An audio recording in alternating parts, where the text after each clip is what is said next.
South Africa की हसीन गलियों में रॉबिन चान के साथ समय बिताने के बाद हमारे एग्जीक्यूटिव प्रोड्यूसर एचिरो ओडा को शायद याद आ गया कि कुछ फैंस उनके नए मांगा चैप्टर का भी वेट कर रहे थे। So while of chapter 1132 is finally here. और मैंने ऐसा क्यों कहा उसका कंटेक्स्ट समझा देता हूँ कि One piece live action season 2 का शूट चल रहा है साउथ अफ्रीका में, जहाँ पे एचिरो ओडा गए थे सेट्स को विजिट करने और एक्टर्स से मिलने। और एग्जीक्यूटिव प्रोड्यूसर हैं Eiichiro Oda one piece live action के, इसलिए मैंने एग्जीक्यूटिव प्रोड्यूसर बोला। But I love Eiichiro Oda as executive producer and as manga कटू। Eiichiro Oda is love. But 1132 आ गया भाई लोग फाइनली, और हमारा पूरा क्रू अब एल्बाफ पे पहुंच गया है ऑफिशियली। अब यहाँ से शुरू होती है एल्बाफ की जर्नी पूरे क्रू की। शायद कुछ चीज़ें हैं जो तुम लोग सबसे ज़्यादा जानना चाहते हो, लेकिन मैं उसको वीडियो के लास्ट में समझाता हूँ, क्योंकि शायद वो जो ओडा ने एक लुइस आर नॉट करके कोट किया है, तुम लोग को वही जानना होगा कि उसका रेफरेंस क्या है। बट पहले पूरे चैप्टर की बात करते हैं। सो वेलकम टू एनीवे, यहाँ तुमको आरिगातो से लेके अबेचल तक सब मिलेगा। सो फाइनली पूरा क्रू एल्बाफ पे आ चुका है। अब तक बटी बटी जर्नी चल रही थी, लेकिन अब जर्नी चलेगी साथ में। और तुम लोग पहले एक चीज़ समझा देता हूँ कि ये जो रेनबो वाला इफेक्ट है, ये कुछ नहीं, सिंपल क्लास 12 की फिजिक्स है। एक ग्लास स्लैब था डोरी ब्रोगी के पास, वो वाटर पहले से बह रहा था, बस वो उसकी मदद से उन्होंने उस पर एक रेनबो का प्रोजेक्शन कर दिया। वाइट लाइट स्प्रेड होती है ग्लास स्लैब से, तो 7 रंग्स में स्कैटर हो जाती है, जो रेनबो के कलर में फॉर्मेशन हो जाता है। और वो वाटर की स्ट्रीम पहले से थी, बस वो रेनबो इसलिए फॉर्म हो गया ताकि क्लियर पाथ दिखे कि हमको कहाँ जाना है। बट डोरियन ब्रॉगी एक चीज़ और क्लासीफाई कर दी है इस चैप्टर में कि एल्बाफ 3 पार्ट्स में बटा हुआ। हमको पहले पता था कि पूरा ट्री है, लेकिन कैसे कैसे उस पूरे ट्री पे सबसे नीचे है अंडरग्राउंड, जहाँ पे लोकी है, उसके ऊपर है सन रेल्म, उसके ऊपर है हेवन रेल्म। तो जो सारे विलेजेस हैं वो सन रेल्म में एग्जिस्ट करते हैं। हेवन रेल्म के बारे में हमको कुछ खास जानकारी नहीं है। और उसी एक विलेज का नाम है जहाँ पे डोरी ब्रोगी रहते हैं, वॉरलैंड किंगडम, जहाँ पे हम लोग अभी करेंटली जा रहे हैं। और पूरी जो स्टोरी है वो कहीं ना कहीं अंडरवर्ल्ड और वॉरलैंड किंगडम तक ही एग्जिस्ट करेगी, क्योंकि एल्बाफ इतना बड़ा है। हम ओडा के छोटे छोटे नोट्स जो उन्होंने थ्रू आउट चैप्टर में से यही समझ सकते हैं कि पूरा एक्सप्लोर करने में तो बहुत ज़्यादा टाइम लग जाएगा। और जो स्ट्रक्चर, जो फिगर्स हैं, वो भी जस्टिफाई नहीं हो सकते हैं पेपर पे। ये भी ओडा के नोट से हम समझ सकते हैं, क्योंकि स्केल को उसको दिखाना, हाउसेस के, वो ग्रासेस के सब स्केल को दिखाना is kind of not possible in paper. 3D होता तो कोई एक्सप्लोर भी कर सकता है, एनीमे में हम एक्सप्लोर करेंगे, वहाँ मजा आएगा। लेकिन अब पूरा क्रू आ चुका है। चलो बात करते हैं थोड़ी सी लोकी लूफी की। सो अचानक से हमको चैप्टर में लूफी दिखा, तो मैं तो कंफ्यूज हुआ कि लूफी अचानक से कहाँ से आ गया।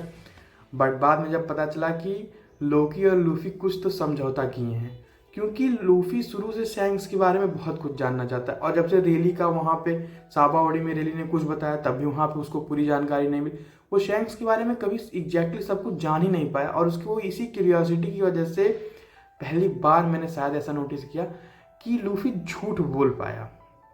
शैंक्स के लिए ही वो ऐसा कर भी पाता है। और कहीं ना कहीं यार शैंक्स बहुत ज़्यादा नहीं अपीयर होने लगा है। इसका मतलब it's finally time to see our boss Shanks, क्योंकि इतना ज़्यादा अपीयर हो रहा है। तो कहीं ना कहीं मुझे ऐसा हिंट है कि एल्बाफ के फाइनल फाइट तक या फाइट ओवर होने के बाद हमको कहीं ना कहीं शैंक्स मिलेगा।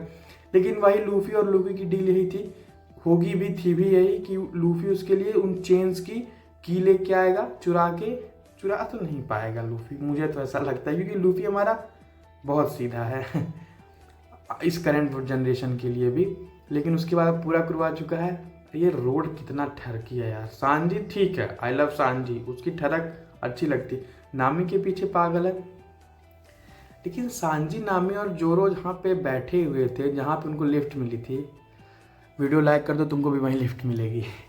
तो चलो आगे बढ़ते हैं वीडियो में।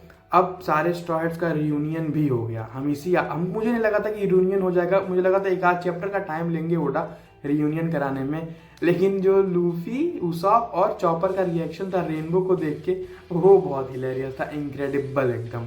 सो इस चैप्टर में बेसिकली बहुत कुछ नहीं हुआ, बस सारे लोगों का आपस में रियूनियन हुआ है। जायंट पायरेट्स वापस से आइलैंड पे आ चुके हैं, सारे स्ट्रॉ हैट्स मिल चुके हैं, सब लोग जान गए कि स्ट्रॉ हैट आ गए हैं। बेसिकली इतना ही कुछ हुआ, और हम धीरे थोड़ा बहुत एल्बाफ को एक्सप्लोर किए कि एल्बाफ की ब्यूटी कितनी अच्छी है। बट 2 चीज़ें इसमें थोड़ी सी जो चैप्टर में इंपॉर्टेंट बात करने लायक हैं। एक कि शैंक्स का अपीयरेंस है, जिसमें शैंक्स उस छोटे बच्चे से कहता है do not forget the name straw hat Luffy. इसका 2 रीजन हो सकता है। पहला कि उनके मेन गॉड जो हैं जायंट पायरेट्स के, सन गॉड है, और लूफी सन गॉड है, वो यहाँ के किंगडम को भी लिबरेट करेगा। और दूसरा, जितने दल्ले लोग बोलते हैं शैंक्स को इविल, उनके मुंह पे एक तमाचा था, क्योंकि शैंक्स के चेहरे पे एक स्माइल थी ये बताते हुए। और इसी से याद है मैंने भी एक वीडियो बनाया शैंक्स पे, shanks is the strongest model character, channel पे जाके उसको भी देख लेना, हम देख ही लेना, अच्छी वीडियो थी। लेकिन बात करते हैं दूसरी। ओडा ने लास्ट में एक कोट किया जो शायद बहुत कम ही लोगों को समझ में आया कि do not linger in this land for long by Louis Arnott. अब ये इसका उपज कहाँ से हुआ? तो इसकी उपज होती है all the way chapter 115 little garden में। वहाँ पे नामी कहती है कि मैंने इस आइलैंड लिटिल गार्डन के बारे में किसी एक बुक में पढ़ा था जिसका नाम था ब्रैगमैन। अब मैं तुमको बताऊँ डिटेल में कि ब्रैगमैन क्या है और लुइस आर्नॉट कौन है। ब्रैगमैन एक बुक है जिसमें बहुत सारे फैंटेसी एडवेंचर्स आइलैंड्स के बारे में लिखा हुआ है, जिसको बाकी लोग समझते हैं झूठ है, लेकिन ओहारा के जो स्कॉलर्स थे वो उसको समझते थे कि वो इम्पॉर्टेंट है और उसको अपनी लाइब्रेरी में भी रखते थे, ट्री ऑफ एजुकेशन में। और जब वो बस्टर कॉल में जला तो जो सारी बुक्स रिकवर की जायंट्स ने, उसमें ब्रैगमैन नाम की भी ये भी एक बुक थी। और तभी वहाँ पे जब जायंट्स के पास है तभी फिर बाद में पूरे वर्ल्ड में फेमस हुए। और उसी में लिटिल गार्डन के बारे में जिन्होंने लिखा था वो थे लुइस आर्नॉट। तो ये कॉन्टेक्स्ट है इतना पुराना, चैप्टर 115 से लेके और फिर जाके अब उसका वापस यूज हुआ। तो ये तुम लोगों को समझाना थोड़ा ज़रूरी था। बेसिकली इस चैप्टर में यही सब था। चैप्टर में मज़ा आया, थोड़ा रिफ्रेशिंग सा चैप्टर था।